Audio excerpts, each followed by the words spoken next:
Hello, hello, hello, hello, hello, hello, hello, and welcome to Conversations with Ball Girl. I am your host, Lorraine Williams with BallGirlInc.com, your redefining beauty consultant.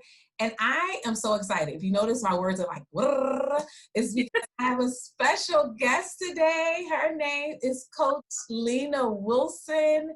I'm super excited. She's a transformation coach, but she has so much going on, and I can't wait for her to start talking. So thank you for coming, Coach Lena.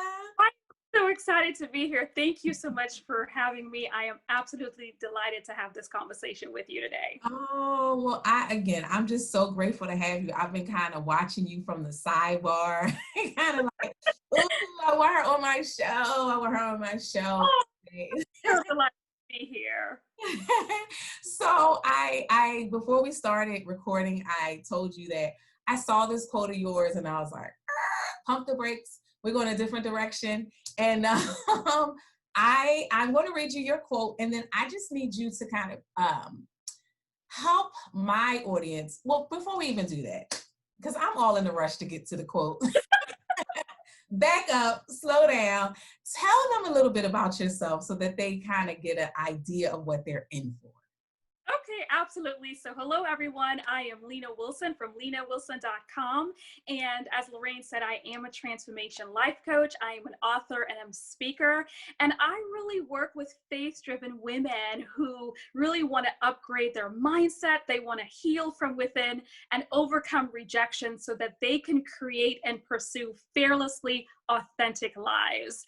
And so I know that's kind of a lot, but that's really what I am passionate about. And so there are so many layers to that, but really I think the focus of what I love to do is helping women heal from within so that they can gain the courage and the confidence to really become all that God has created them to be.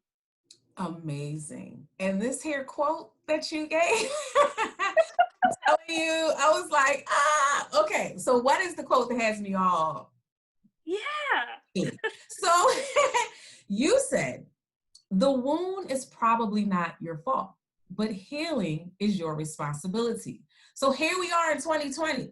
2020, not our fault, but all the repercussions of the things that came with 2020, we are feeling them. We are feeling the pain. We are feeling the hurt. We are feeling rejected in some cases. And so I want you to help us out. Help us out with this quote, ma'am.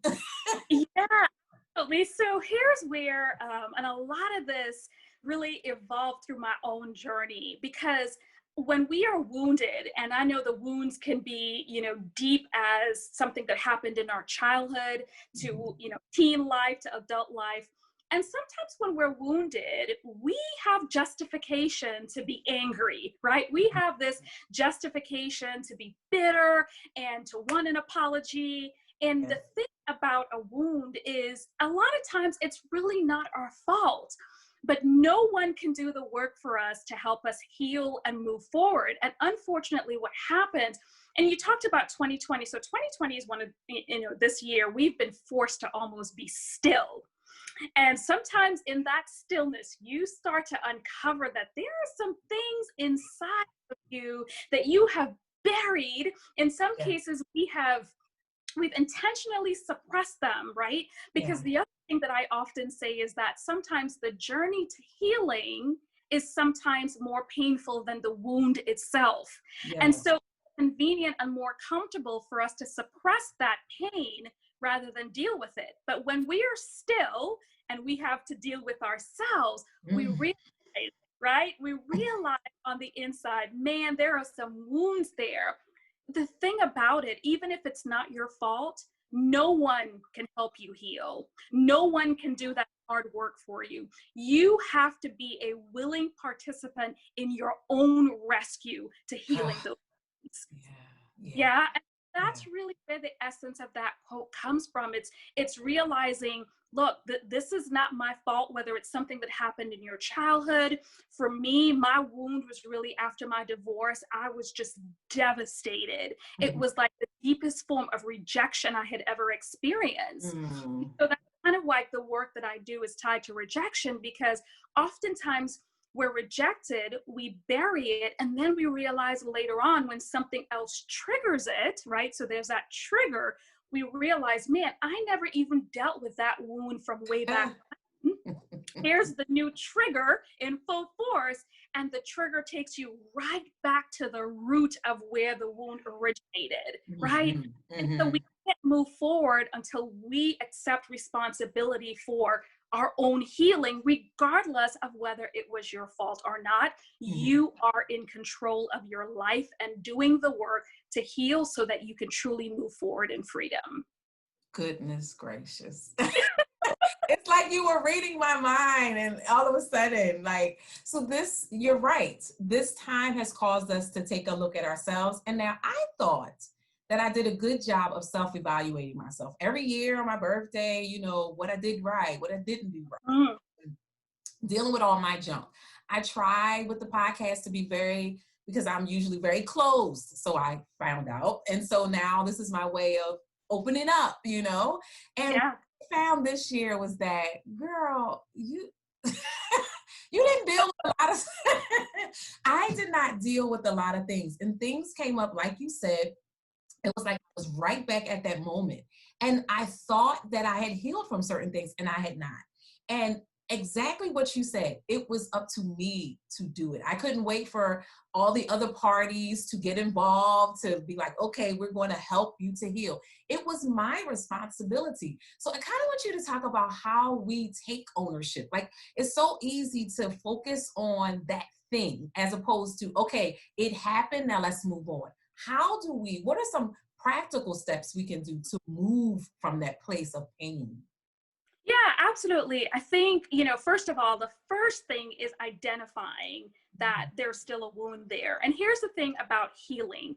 Healing is a journey. It's a process. And sometimes we assume because we did a little bit of work and we feel a little bit better that we're good. But then we find out that there are layers that we have to deal with, right? We often have triggers, and the triggers remind us that, look, there's still, and that's really the work of a trigger, to remind you there's still work that needs to be done. So I think the first thing is understanding that healing is a journey and it's a process. And with that said, you have to give yourself grace throughout the process. It's not to credit the work that you did before, because you did some work. And so you give yourself grace for that. But then you acknowledge, look, there's still work to be done. That's the first thing. I think sometimes what's really important too is we deal with the issue that's at hand just enough so that we can move forward, but we never take time to really uncover the root of this issue. So I like to call it resurrecting the root, because when you pull it by the root, you don't allow it the opportunity to continue to grow in other areas of your life. And sometimes do is we just deal with what's on the surface right now, so we can get through this and move forward. But then we don't do the hard work to really resurrect the root. So I always use myself as an example. When I got divorced, I shared that rejection was at its truest form, right? I was devastated, but it took me right back to the age of 12 when my parents told me that I was adopted, right? It took me right back to those emotions of feeling, man, I wasn't good enough, I'm not worthy. And so until I really dealt with that particular issue, which was at the age of 12, I really couldn't adequately do the work to heal later on in my 30s. And so acknowledging is the first step, but then really getting to the root if possible, because sometimes you can't always identify the root, but you always want to ask yourself, when did I start feeling this way? Who told me that I wasn't worthy? Where did this label come from that I feel like I'm not enough, or rejection is a symbol that I'm not good enough as the other woman beside me, right? Yeah, so acknowledging that, getting to the root of it, and then it's making a decision and making a choice that I need to do the work to heal. And I will tell you, as you probably know, I always say wounds are different, right? Some wounds need Band-Aids, some wounds need stitches, and some wounds need deep down surgery, right? You have to really figure out, where is this wound in your life, right? Is this a wound where, look, I need to get some help. I need counseling. I need coaching. I need therapy, right? Lots of days where there's this taboo around getting therapy. Look, you need a therapist, right? Because Amen. you have so much unresolved trauma, you Yeah, know, yeah. and we've kind of made it this sexy thing that, hey, if I just bury my trauma and look like I'm good on the outside, all is well, right? We have these masks that we put on Mm-hmm. are, looking beautiful on the outside, but we're deeply hurting on the inside. Yeah, And that yeah, serves no one, right? yeah, It's yeah. no. So I think it's also realizing, look, what level of support do I need to help me heal, right? To start Yeah, this journey, and having the right community of whether it's friends, mentors, or people that you trust to yeah, help. Because sometimes when you try to heal and upgrade your life, not everybody can handle going on the journey with you, yeah, right? yeah. They start to, call it like, oh, you think you're better than me now, or, you're talking this language that I no longer understand. So Mm-hmm. having the right community is Yeah. really essential to your healing, I would say. And be unapologetic about that, right? Be unapologetic about the fact that you have some wounds. We all have some wounds, baggage, whatever you want to call it. Mm-hmm. But it's finding the courage to really do the work to say, you know what? I want to live a life where I'm not bound by the things that have held me back for so long. Yeah, yeah. Because those wounds show up in how we show up, right? Mm-hmm. You Mm-hmm. can put a mask on for everyone else, but you have to live with yourself, right? You wake up and you go to Say sleep and that you're again. you can't hide from yourself. That's And right. the mask is just a temporary fix, but what good does it serve if you're totally broken and wounded on the inside? So it's really having Absolutely. courage to say that I value my life and the purpose on my life enough to do the work so that I can be the best version of who God has called me to be. Mm, that's so good because we often aren't honest with ourselves about what we want, what we need, and I think it has to do with what you kind of ended with. We don't know who we are, so we don't know what we need to survive, to live, because we have everything we need inside of us. But if you don't know Right. who you are, you don't know how to bring it forth. You don't know how to. So how do we get to the point where we, as believers, we know that? But there are people who are on my podcast who aren't believers. And so, I'm always telling them, go and be great. Greatness resides on the inside of you. And they're always like, well, how do I get it out? You know what I mean? And it's like you said, life is a journey, and it's a journey figuring out. We never arrive. We're always finding different parts of ourselves. They are always evolving. But until we do this healing work, it's almost a stop. There's like this block that we can never get past until we deal with whatever that hurt is. And let's kind of talk about that, because it does hinder us from moving forward in everything in life. It's a blockage. Yeah, I think really important is, and it boils down to that courage again, and it's the courage to own your story. Because some of us, unfortunately, our stories are really rooted and buried in a lot of guilt and shame. Yeah. And it's shame attached to that story that prevents us from really wanting to deal with the story or whatever the truth is. And so shame wants to keep us isolated. Shame wants to keep us, in this place that makes us feel like we're not worthy, we're not good enough. And so for me, when I got divorced, there was so much shame attached to that I didn't want to talk about it. I didn't even want to tell people because number one, like my marriage had failed. So I internalized that failure, right? But for me, part of my freedom came when I really owned my truth. And what I say is, a moment, a chapter in your story is not the entirety of your life. Just a chapter story. A broken heart or a broken moment may be part of your story, but it's not the end of your story. Yeah. And you have to own the truth of your life, whatever that looks like. Sometimes it's a little ugly. I can raise my hand that one, Yeah, right? absolutely. Several chapters.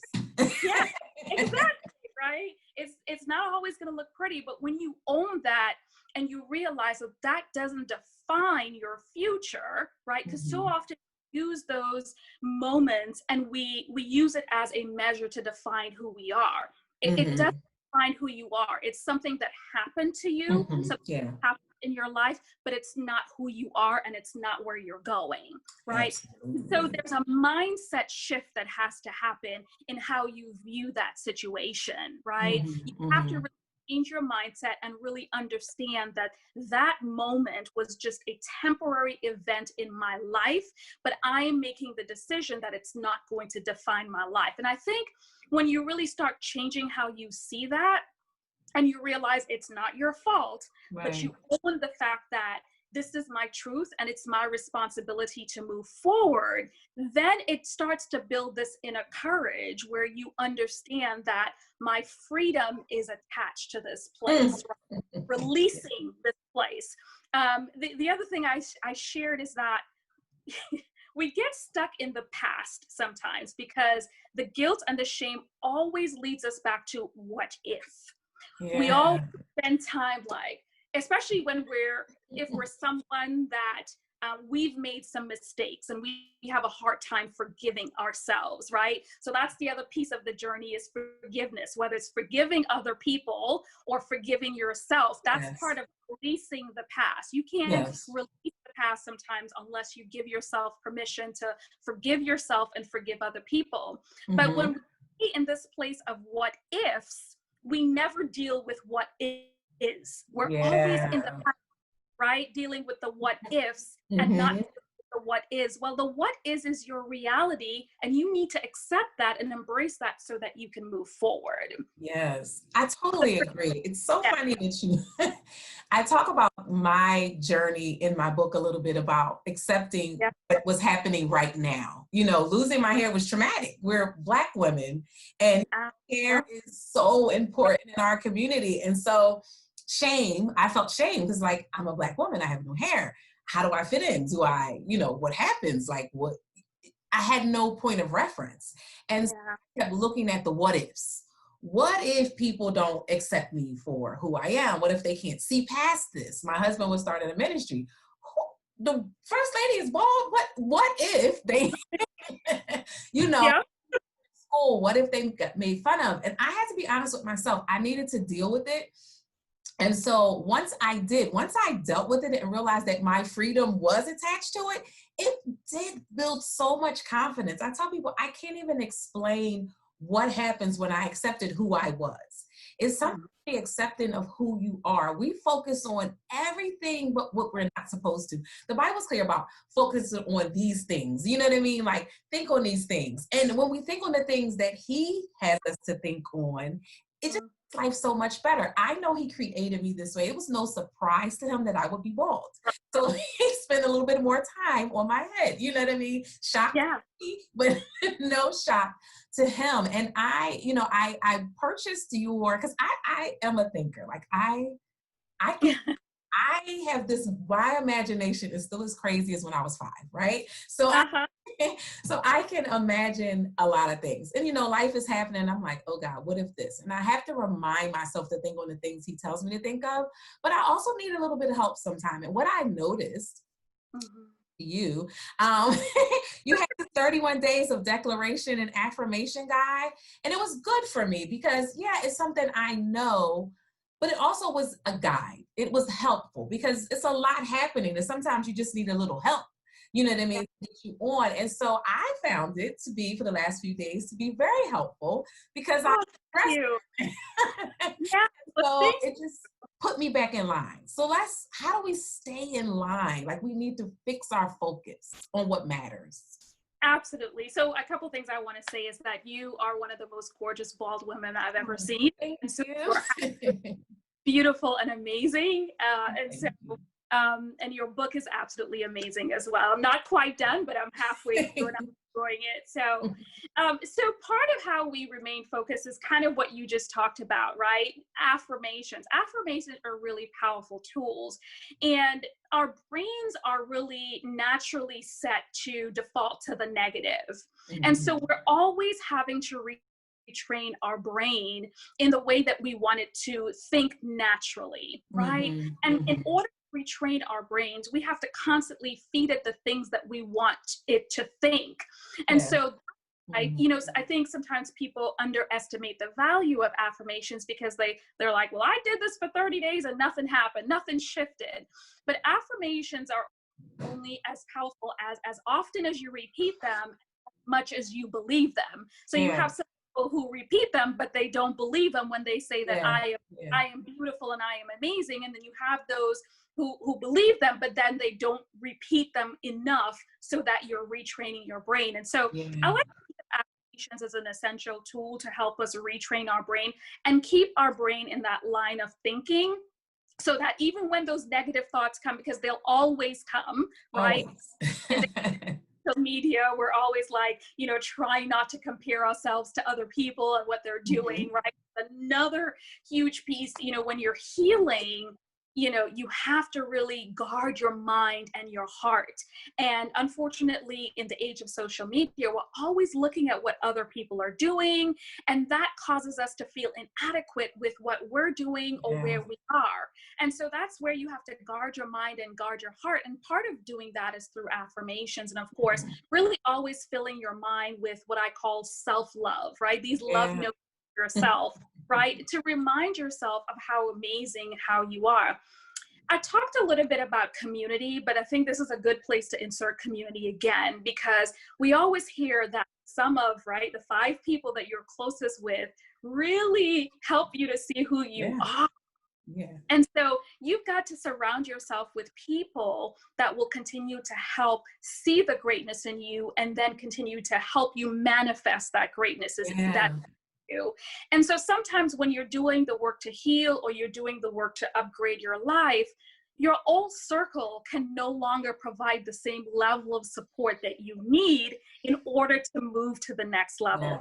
And let me tell you, Lorraine, that for me has been one of the toughest lessons, because I want everybody to go with me, right? I want to bring all my friends, I want to bring my community with me to this next level. But then you realize that, first of all, not everybody is willing to do the work in order to upgrade their life. Some people love to stay in that victim mentality. You'll never grow, you'll never evolve if you continue to remain a victim, right? That's where owning your story really becomes critical in order to shift from being that victim to be a victor by really owning your story. Having those people around you that truly believe in you, and even though they may not always understand everything as it relates to your journey, they understand that you're on a journey to something greater, and they're there to support you, encourage you, and help you along. So I think that's important. And if you're someone where look, you fall into the trap of comparison, then I tell people you need to stop following certain people on social media, right? If go to her page, you start to feel less than, you need to start following her, right? Simple, practical things. And so you have to also know yourself. You talked about knowing who you are in Christ, but even if you don't know who you are in Christ, you've got to know who you are.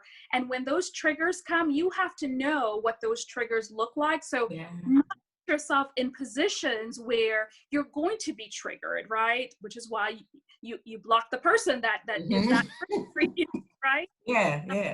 Those are some of the practical things that we have to do sometimes in order to maintain that place of having the right mindset and guarding our hearts and guarding our minds, and not being ashamed to say, I am in therapy, right? We talked about the therapy. So much taboo that's still around that, and I think the pandemic has really helped us to have more dialogue around the importance of mental health. But sometimes when you start going into those deep places of trauma, it's too much. And you need a therapist who's qualified to walk you through those places, and not just walk you through, but to help you come out on the other side so you could truly move forward with a different level of confidence and a different level of freedom in your life. I totally agree with that, especially the part about comparison, because of, social media. Everybody's comparing everybody to everybody. And first of all, they're painting a picture they want you to see. And nobody's telling the whole story on there, whether it's all good or all bad. You're not going to know. And for good reason. Your not going to know. And I always tell people, you're right about the people closest to you. When you're evolving and changing, you need people that can support that process and that journey. And sometimes you come to the end of the journey with people. And I always say, people are valuable, so we don't just cut them off, but we go with the goers and we pray for everybody else, right? Exactly. That Yeah. is my way of kind of dealing with it. But I probably could talk to you all day long. I'm almost certain that we can. We've been waiting a long time to do so. I want to make sure. Well, in my brain, I'm like, I'm going to have her. I'm going to have her on the show. I've been wanting this for so long. It's going to happen. So I definitely want to make sure that we get all of your information so that people can reach out to you, because you have some amazing resources available so people can, learn from you. So let them know how they can reach you. Yeah, so my website, of course, is lenawilson.com, and that's really where I house all of my resources. But I think what's really helpful, you talked about the 31-day guide, self-affirmation declaration guide. It's my newest tool, and I really just wanted to make it affordable for anyone who just needed a helpful tool. The affirmations were all created by me based on my journey and the journey of others. So they're not these standard affirmations for the most part. They're really scripted affirmations that are based on an actual journey that you would have with your really discovering and rediscovering, loving on yourself. I do have a book that's called Broken Heart Still Shine. It is a book where I am extremely vulnerable as it relates to my journey and really doing the work to overcome rejection. My marriage was really one of those moments in my life that really broke me, and I had to rediscover who I was. I had to rebuild my life almost from scratch while being a new mom to a 10-month-old. And that book is really it's my first I would say place of being vulnerable. That's the other part of the healing journey, is being vulnerable, right? Yeah, You yeah. always want to hide those parts that we don't want other people to see, because once again, it's the shame, it's the guilt. But what I do want to share about that book is each one of us, we have a powerful story to tell. And it's, once again, it's not about comparing our stories, but your story could be the survival guide for someone else. Absolutely. And so for those who might be listening, I want to encourage you to share your story, whatever your story might be. I know it's hard sometimes to be vulnerable, but in that vulnerable place, you're opening the doors to freedom for someone else, and you're also giving someone permission. And your story could be someone's guide to not giving up, right? Because one of the things I really don't like is women who suffer in silence, because we feel like we're all alone. No one understands. No one else is going through what we're going through. And you realize when you share your story, there's so many others that have something in common with you. But I digress. So share your stories. No, that's good, because that we're supposed to share our testimony. That's how we overcome it. We exactly help other people. So yeah. Exactly. So there's the affirmation guide. There's the book Broken Heart Still Shine. There's some other tools under the product section. 2021, I'm going to have some amazing new products coming out, so I'm really excited. But you can find me on social media under Coach Lena Wilson. I'm pretty much on Facebook and Instagram, a little bit on Twitter, not so much, but I'm certainly have a presence there. I have a private Facebook group where I do a lot of work, and that group is also called Broken Heart Still Shine. And so if you're someone where you're really struggling with getting through a difficult time in your life, and you need to be around a community of women from all over the world who are on this journey to healing, transforming, and evolving, it's an amazing group. And I show up live in that group on a weekly basis to really help my community grow and become. Yeah, your Instagram and your Facebook, your social media pages are very uplifting. Like when I see your page, I know I'm going to be like, oh. It always allows me to like take a deep breath. Yeah. Journey, my page was called Passion to Encourage. It's at the end of the day, that's really the heart and soul of who I am. I love to encourage others. You really are. And I mean, like, this is our first time really having conversation. We know some very, we've spun the same circle of people, Yeah. but we've never really had a conversation. And I've always felt like this is what you would be. So bright. Oh, I think I see it on one of your face. Every time I see your smile, I'm like, she's so refreshing. Like, thank you so much. I truly live to be light, so thank you. you're very welcome. I can't thank you enough for being on. I hope you'll come back again so we Of can do more work. course. I just felt like at the end of 2020, people are carrying so much baggage, and this was a perfect opportunity to bring you on, to help them to get past it, because 2021 is not going to be any different unless we do different things. So I'm hoping that Ah, into some of your resources, that they will touch bases with you, because you do a lot of things, guys. Y'all need to check her out. But I think that it would be great to have you in their arsenal as they go on their journey to heal. So thank you so much again for coming on, guys. You don't want to not tap in to Coach Wilson, okay? Tap, thank tap you so much for having me. I'm absolutely delighted to have this conversation, and I look forward in. to here again soon. Absolutely. So we're going to wrap up, but I just thank you guys for checking in again today. As you know, I always tell you at the end of every episode to go and be great, because greatness resides on the inside of you. Until next time, bye-bye.